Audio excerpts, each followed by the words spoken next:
particular case Right. and the states that currently have legalized gay marriages. If that happens, how do you see all of this going forward? I Lynne, think why you're don't going to see start? more of that. I think you're going to see it ratified in almost every state in the nation in the next 10 years, because that is where the flow of our consciousness is going right now in terms of gay rights. I think it's like civil rights, you know. People first had to get used to the idea, and then it was, well, why didn't we do it before? Who cares what someone does in their personal life as long as they're happy and they have love?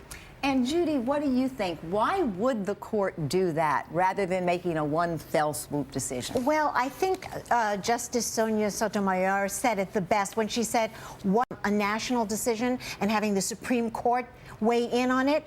It was a very creative and disruptive kind of approach. Let's move back to this one, Lynne. Why do you think public impression and public viewpoint has changed? Because for such a long time, I mean, even President Bill Clinton, you know, approved of the Defense of Marriage Act, and he has had to change his mind. So what has influenced public opinion in a fairly short space of time? I think everything in time evolves. You see it on TV, you see it in movies. It's acceptable to be gay.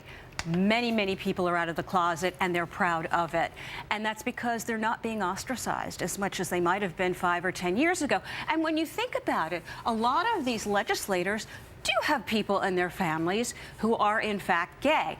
And if you look at the former Vice President, Dick Cheney, I think it may have started to shift with him in the Republican Party because his daughter is openly gay. Let's move on over now to the issue of an independent monitor for the police department. Judy, I want you to start there. First of all, do you think there should be one?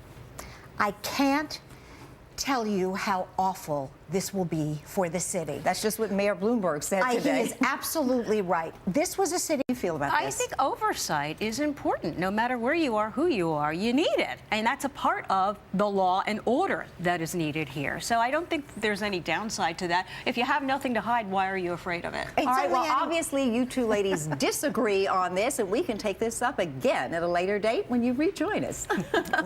Thank you so much for being with us this evening. Thanks. And the latest Powerball winner